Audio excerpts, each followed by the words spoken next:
10, 9, 8, 7, 6, 5, 4, 3, 2, 1.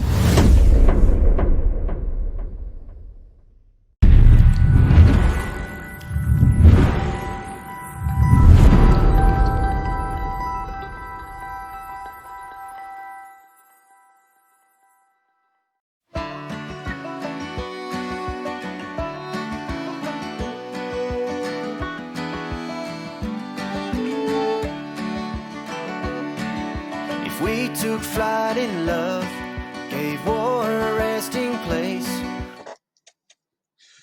Hi and welcome to Dax Chats. Today in this episode, hey, I just got to say this. Wouldn't it be a shame if you didn't listen to this guy's track? I'm talking about Dan Higgins. His latest single is called Isn't It a Shame? And today, Dax Chats to Dan Higgins. G'day, buddy. Dax, how you going, mate? I'm doing well. Well, as far as we can all be doing right now, the world has gone to, I don't want to say the word, but yeah, it's gone to hell. And so many things have changed. So you brought out a brand new song. Well, we haven't spoken since 2018, but you brought out a new song in the middle of COVID. It's called Isn't It a Shame? Tell us about the song and tell us about how the rollout was affected by the pandemic. Well, mate, this song is the first single off my album that I've just recently finished up, and I was actually going to release another song first off the album, and this song in particular really spoke to me about the time that we're in, and I guess the gist of the song is, you know, encouraging people to judge others less and put that aside and actually, you know, get along with people and make love the reason. And, you know, when I first wrote the song, it was probably 2.5 years ago when I wrote the song, and it didn't have a title at that time. It kind of just, the song evolved, and then I was thinking, what do I call this thing? And I thought, well, isn't it a shame that we don't, often we're really selfish and judge people. And I thought, you know, it's nice to encourage people through that. So I guess the song, I thought, you know, it's a good time to release it, not in the sense that I thought it was going to go anywhere, but that it might encourage people. So that's where the, I guess the release came from. And it was released it. The COVID thing just really right then happened, and radio stations had, well, before that, they'd shut down completely in Australia, and they'd sort of just starting to unwind and come back. And I thought, well, you know, it's a good time to sort of get it out there. And it's been a topsy-turvy ride the last 6 months, and Australia's sort of heading back into the second wave at the moment. So it's a bit of an interesting journey. It is a bit of a shock. I've heard today that Queensland has now closed their borders again to all other states because apparently someone came across the border. Someone clever enough, I think, decided they were going to spread the love around and then flew interstate. And you know, it's good times. Yes. So basically, you know, Queensland hasn't had many cases for a while now, and now suddenly it's all back. Well, it's not back in Queensland, but there's a new case in Queensland, and now the minister has decided, well, that's it. I'm shutting down the borders again, and nobody can travel in or out of Queensland. So it makes gigging and I suppose it's the same for New South Wales, and it's definitely the same for Victoria. Victorians are not going anywhere for a long time yet. Sorry, Victorians. Like, I guess with Queensland, they've been onto it and they've shut things down straight away. And Western Australia were very similar, and it's a good thing because it takes weeks to see the effects of the virus. And I guess once you start getting that, you know, that exponential growth, it's almost too late at that point to really shut things down completely again. So it's good that they've kind of been onto it. I feel sorry for mates in Victoria, like doing it tough and to go through the second wave, it's not ideal for sure. It's funny. I was talking to Matthew McNeely from Nearly Rich in one of my previous Dax Chats, and he was stuck on a cruise ship when it all started. Had a strange time getting home to Australia, and then had no gigs, no anything. Had this new album roll out that had to be pushed back. The single hasn't done a great, because of COVID, and he started getting pretty worried about things, and he actually had to go and take on a 9-to-5, a new 9-to-5 job, and only to find out that today he doesn't have the 9-to-5 job because they've totally locked down again. No non-essential workers again. So I feel sorry for him right now. I tell you what. Yeah, and how's things faring over in your world in regards to that? Is much change in the way you do work and radio and things? Look, this was the great thing about it got out, it got across the world, and China's to blame, whatever. But China, once they really realized there was a big problem, they shut down a whole province and wouldn't allow people in or out of that province. So it was like, basically that became like an Alcatraz, like everybody was imprisoned in that province. And that was like 60 million people, right? That's 3 times the size of Australia, well, 2.5 times the size of Australia in population. And they didn't open that up until it was clear in other parts, and it had started dying down in that area. And now I'm not wearing a mask on the streets. Everything's back to normal where I am, and there's no problem. There's cases coming back in here and there and everywhere, but it's very minimal. Considering you've got a population of 1.4 billion people here. Yeah. I think the Chinese did an amazing job at shutting the whole thing down very quickly. They learnt their lesson from SARS, and they did work hard. Yes, because it happened during Chinese New Year, many people left before they shut the borders down. So unfortunately, it got out to the rest of the world. That couldn't have been helped. But when they did shut it down, they shut it down hard. And the restrictions we had, like there was police stationed at the end of my complex where I was living, and I couldn't get out without an app that says I was safe. I couldn't get back in without that app. I had to prove that I actually lived in that thing. They wouldn't let cars in and out. They wouldn't let deliveries in and out. Everything was shut down. So like it was tough in the early stages, but within the first 2 months, it was pretty much wiped out and done.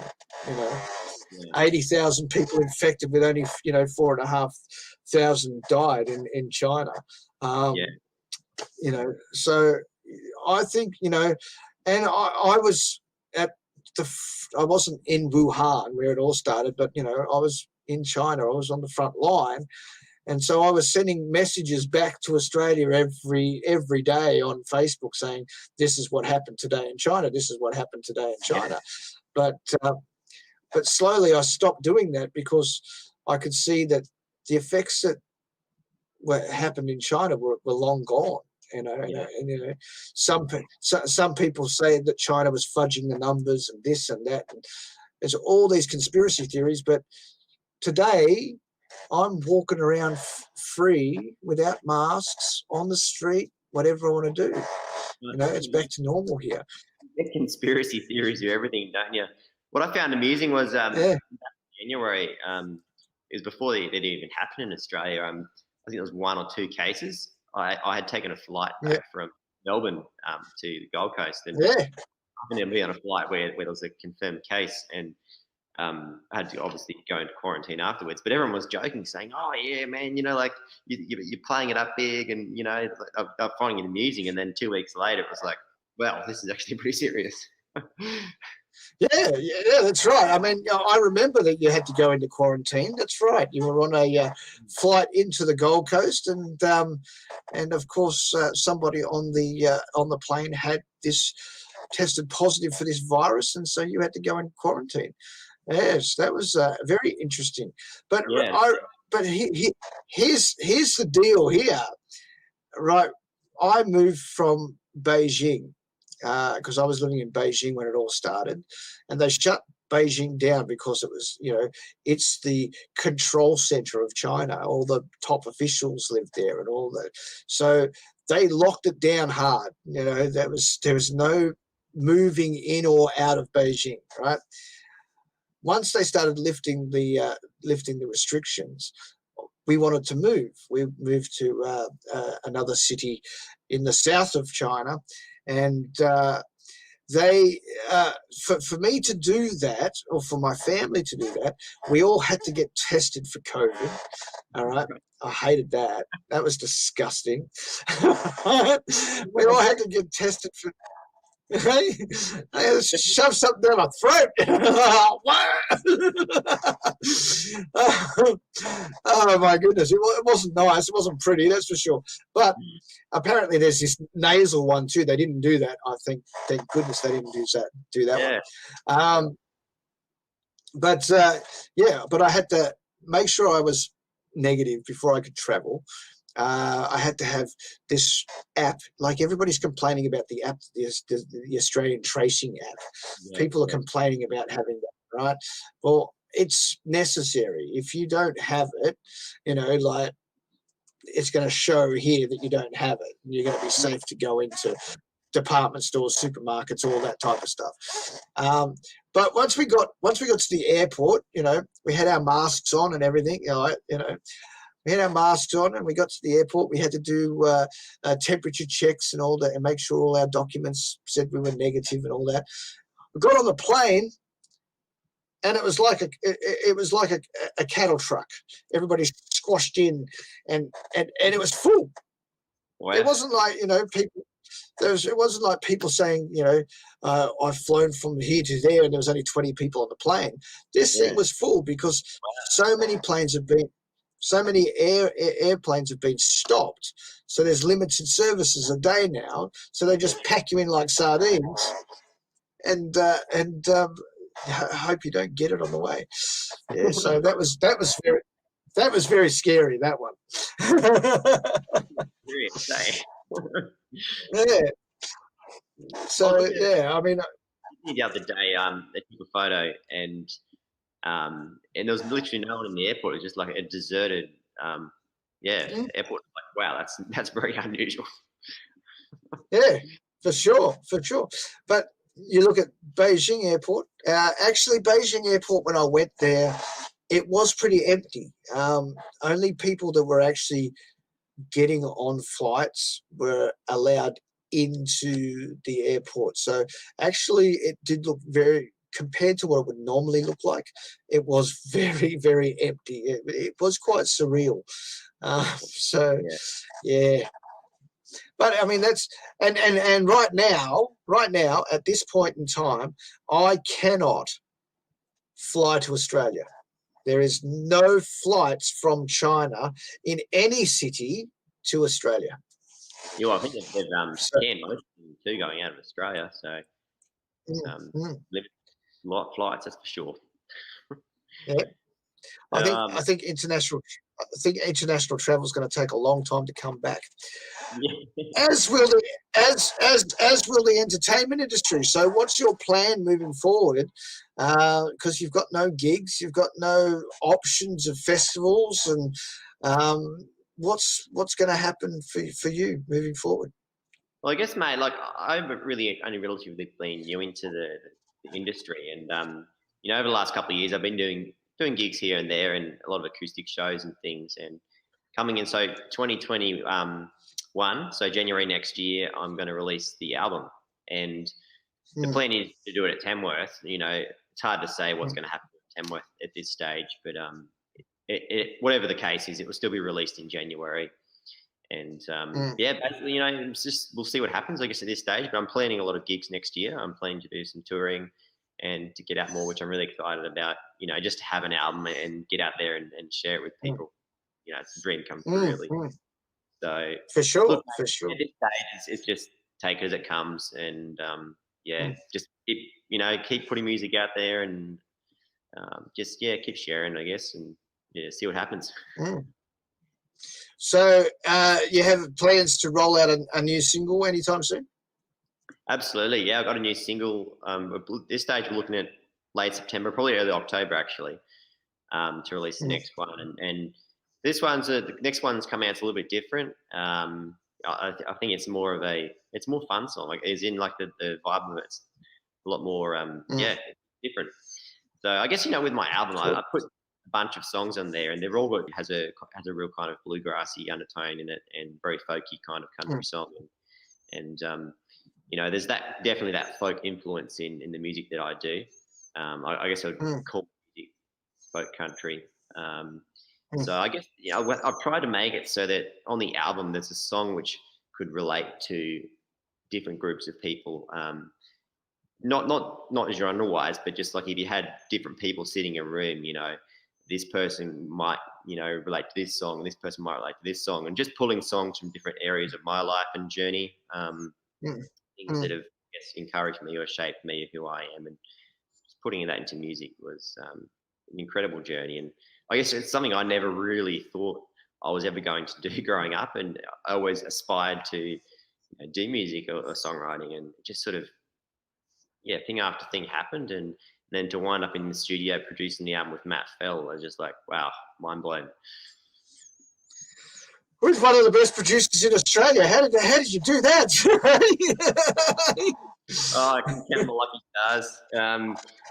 You know, it's funny. Like, I had the songs, and I just thought, you know, I want to do something different with this bunch of songs. I wanted to put them on an album. I wasn't too sure if I was just going to do some single or do an album at that stage. And I just approached Matt, and I just sent him an email, and I was sweating bullets a bit, you know, thinking, oh, how do I type an email to Matt?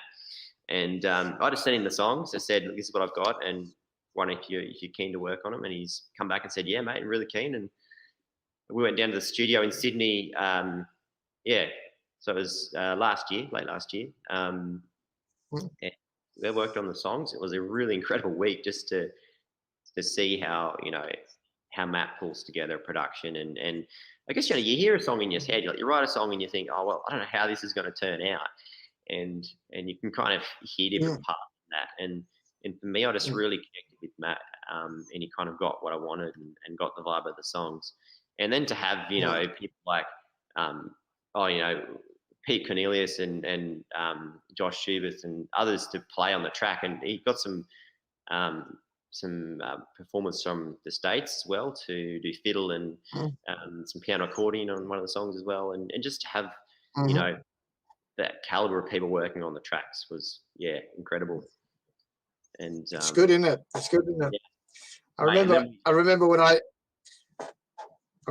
wrote my first lot of songs. It was way back when. Don't worry, it was like 1997, before you even thought about doing music.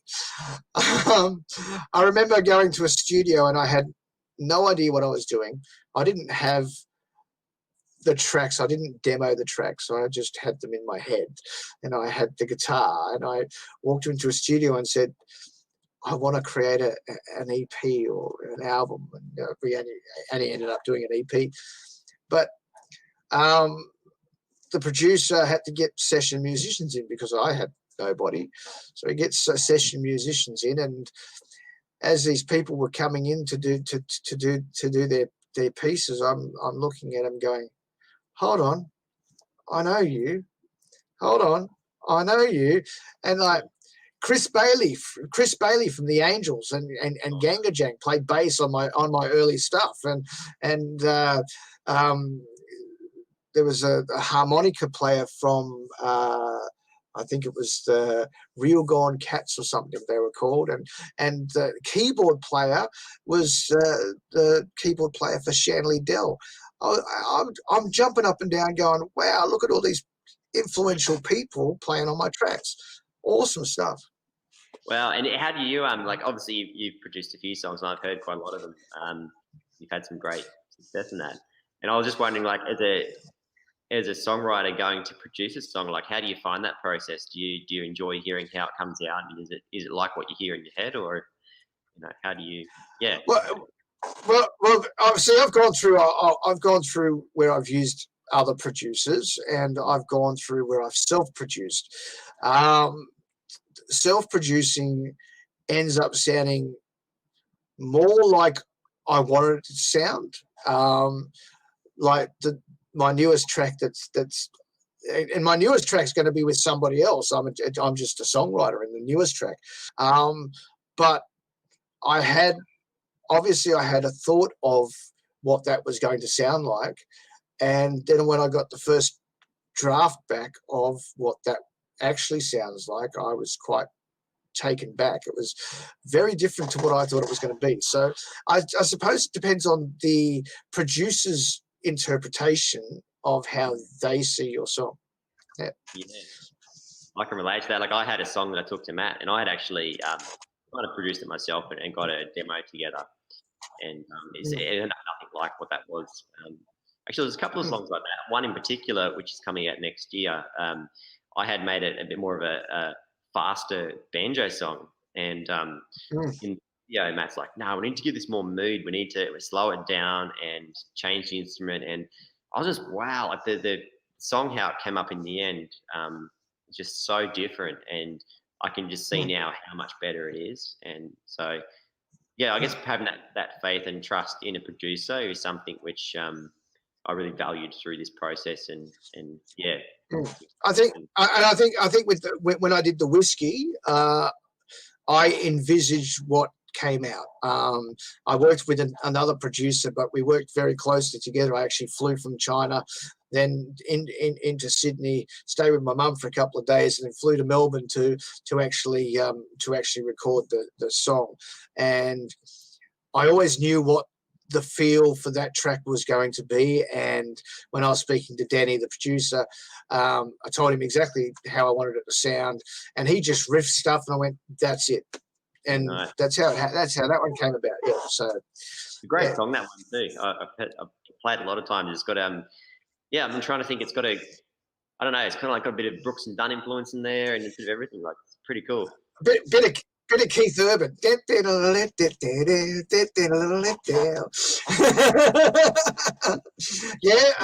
Brooks and Dunn influence. I mean, you got to think.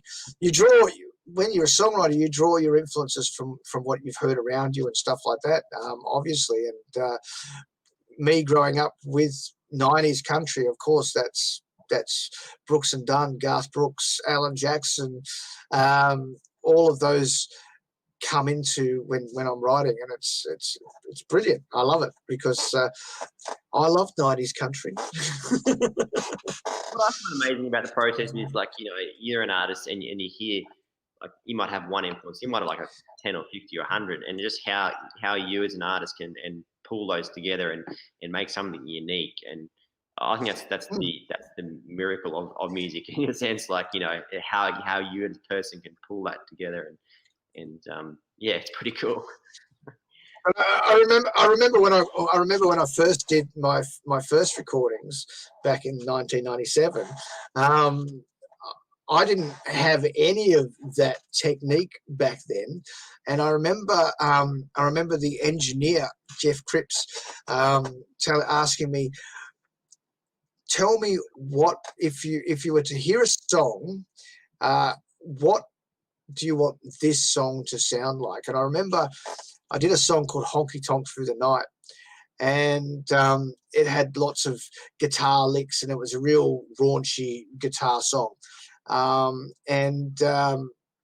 remember turning around to him and saying, "You know that Lee Kernigan song, Texas QLD 4389? I said, "I want it to sound like that." Dun, dun, dun, dun, dun, dun. I grew up listening to Lee Kernigan. he's probably one of my first country influences that I'd say, I really connected with, and I love Yeah. his music's great. And I I love will. I will never forget the postcode of Texas, Queensland now. it. 385. Yeah, that's it. So there you go. So I mean that's how I did it first, basically, and I drew inspiration from people like. It wasn't all country either. It was like one song I said I wanted it to sound like a John Farnham song, and it came out sounding pretty much like what I wanted. It was like that was great. But I had no idea that, as I grew as a songwriter and as I grew as a producer, and realizing that I was actually drawing knowledge from these people that I've listened to over the years, it's been very exciting. Yeah, that's what I love about the process. And like I grew up listening to country, but in later years, I've had a lot of influence from the folk scene, and like I really connect a lot with how Bob Dylan writes, and Neil Young, and Paul Kelly, and those kind of artists. Just seeing the rawness of how they created songs, and I guess with Bob Dylan.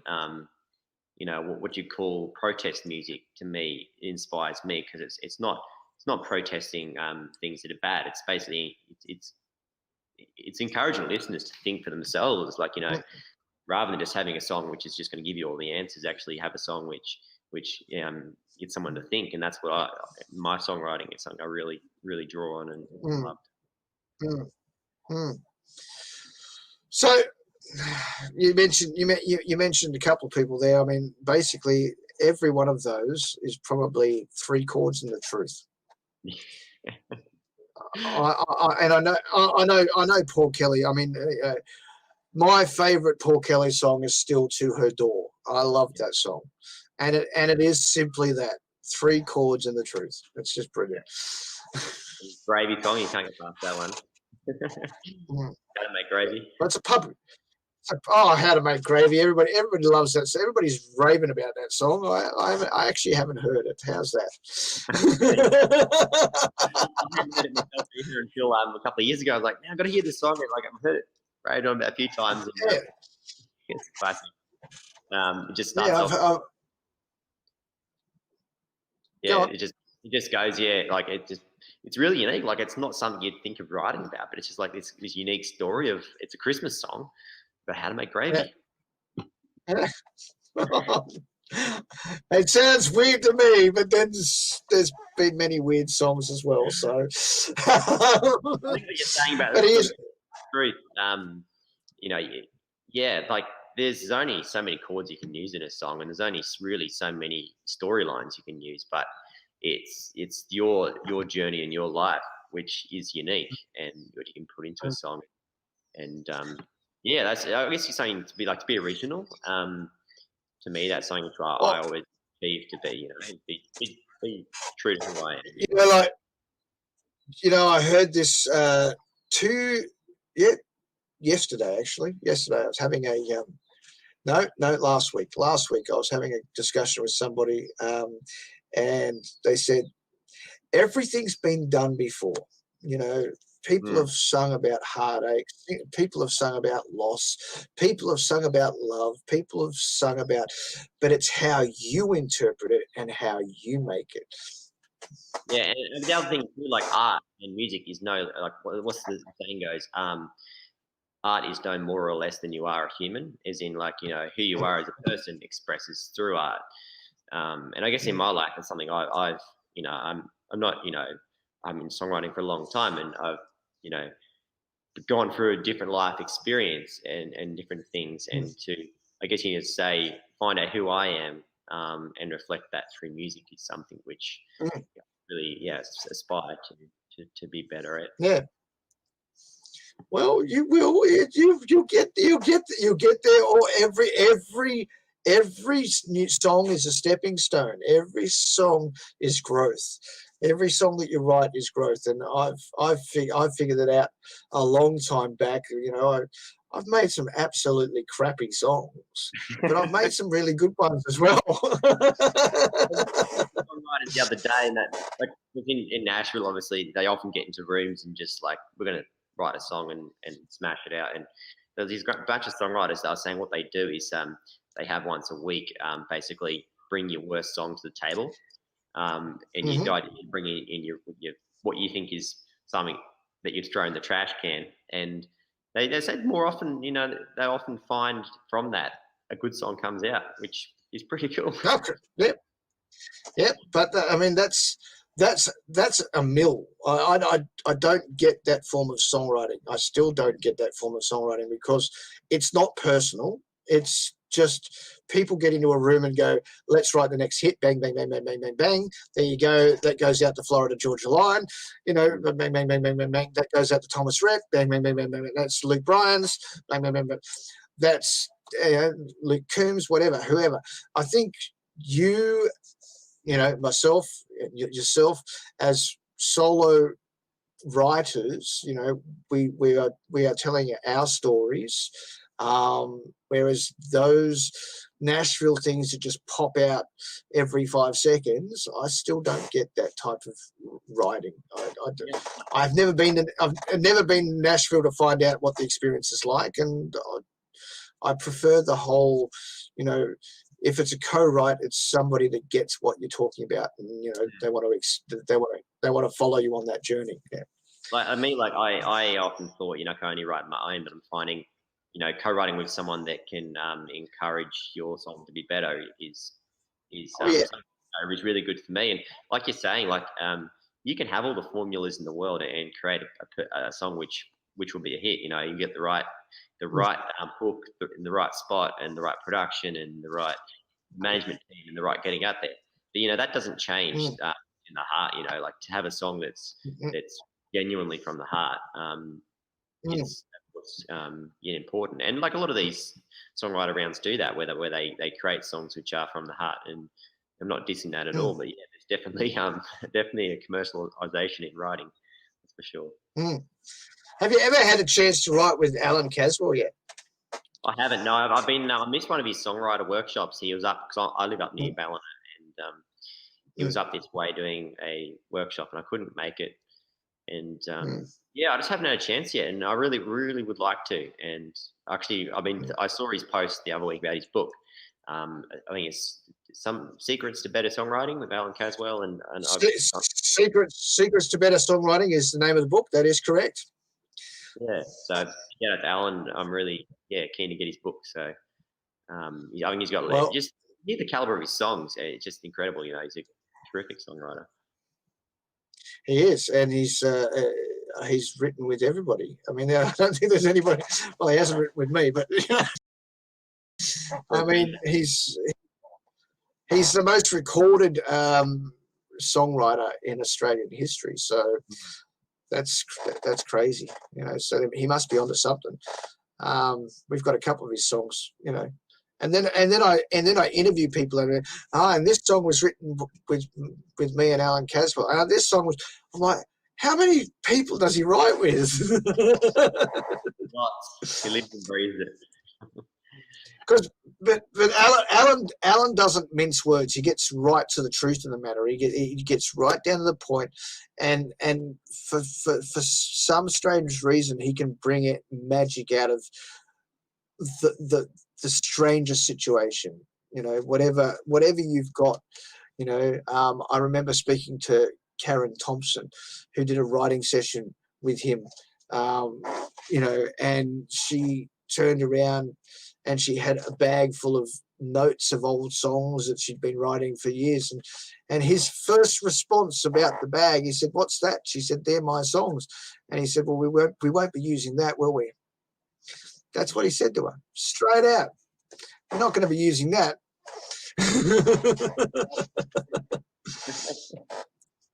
So, wow.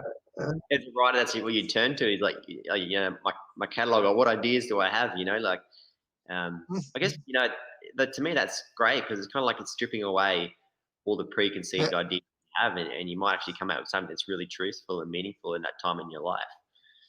Yeah, yeah. Well, I mean, her single is called "Little Things," and it's all about the little things that she has in her life.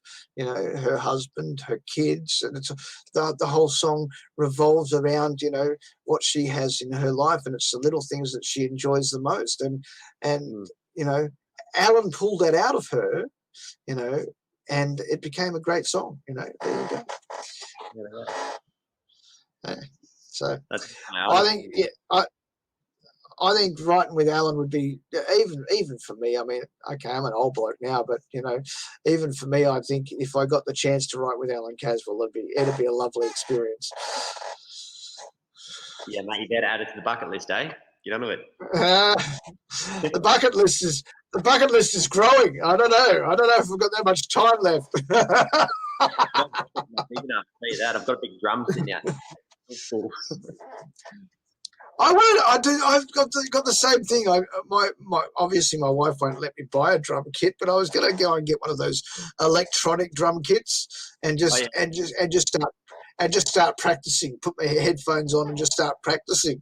I really still want to do it. I want it because I've got all this time in the world. Well, I don't now that I've got this radio station, but I've had all this time in the world with this COVID thing, and I was just like, okay, I play guitar, I play bass, and what else can I learn? Oh, I've learned the ukulele. Okay, there we go. What else can I do? Let's get the drums out. Then I'd be sitting back for. I play the keyboards. I've got a keyboard up there in my studio already. I've got that. I do enough so I can actually produce a full-on song, but the only thing I can't do is play the drums. I'm thinking I'd love to learn to play the drums. And my son's 2 years old. I thought, let's make him a drummer because I'm forever while he's having a bottle or something or getting ready for a nap, I'm forever tapping beats. While he's drinking, so he's forever hearing beats in his head. And then of course we got the radio station going on 24/7 in this house. So like he's forever hearing beats in his head. So I was like, maybe I'm going to make him a drummer. We're going to get this electric drum kit so he can start playing, but it's just so I can start playing. That's great. I'll do it. I will. I'll get my wife to get it. You got to start them young, mate, eh? Absolutely. Well, she wanted to move here because there was a guy that has a music school. He's obviously Chinese, but he creates these little children's pop songs that are all the rave in China and Korea and stuff like that. She wants him to get involved in all that stuff. And I'm like, okay, so my son's going to be the next kid singing Baby Shark.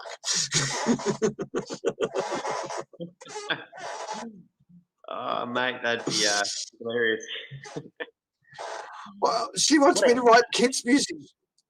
That's what she wants me to do. She wants me to write kids' music. She wants me to start writing kids' music. I'm like, I'm not. I'm a songwriter. I'm not a children's songwriter. I'm not there. Mate, with those songs, you just got. What is the most ridiculous idea you can think of, and put that into music for sure. Yep. You could just write a song about peanut butter and jelly, and that's a children's song. There you go. There you go. Call the peanut jelly song. Yes. All right, man. Well, we should get back onto what's coming up for you. Obviously, the pandemic slowed everything down. New albums coming out in January. New single in October. Any gigs on the horizon at this point in time?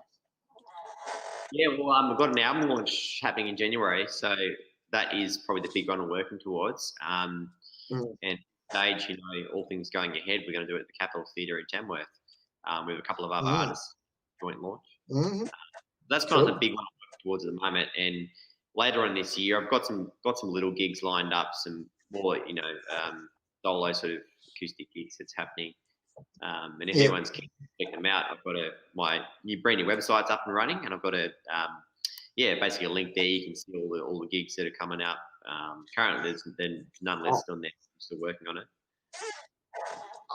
Okay, so is it up and running or not? Because I couldn't find it. I was looking for your website today. So type in danhiggins.com.au. The reason why, Dan, because obviously Google search rankings, if you just type in Dan Higgins, it won't come up straight away because there's a famous saxophone player in America that stole my name. correct. Stole your name. That's right. No, I did see that. That's funny. But I think if you type in David Daniel, you won't find me either. But if you type in DJ Dax, I think I come pretty close to the top. All the Country Thunder stuff does anyway, because it's all over social media. Hey, number plate, mate. Custom number plate for your car. DJ Dax, possibly. Yeah. I'll see if it's available when I come back to Australia. But it's certainly become a brand. So DJ Dax, Dax Chats, and the Country Thunder Network are all branding. So there you go. For anybody that doesn't know, my name is Dave.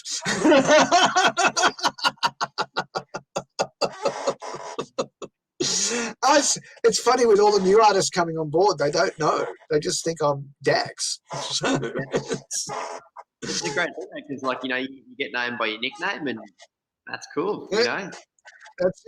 That's it.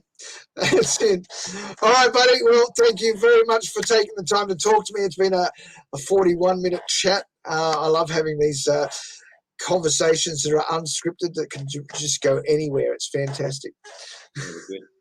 Thanks, mate. It's been a real pleasure to talk music and everything, and hopefully catch up again sometime soon. And I'm looking forward to hearing your new song coming out that you've written. Yes.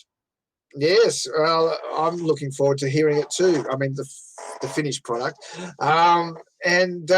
Look, next time, anytime, if you want to do a co-write, let me know. I'm all for it. Quite happy to do co-writes with anybody right now. No, that's awesome, mate. The whole internet thing makes it easier too. Yeah, it does. We've got our guitars. My guitars are sitting behind here. They're all sitting behind this little thing over here. So I got them all here. We're ready to go. All right, man. You have a good one. Good stuff, mate. See you later. See you, buddy. All right, that was Dan Higgins, and his latest track is called Isn't It a Shame? You can download it, stream it on all the normal platforms, and you can hear it on the Country Thunder Network. You can also vote for it for the Country Thunder 20. So please do. Excuse me. Until next time, this is DJ Dax for Dax Chats, proudly supported by Neon Horse in Stanhope, Victoria. Bye for now.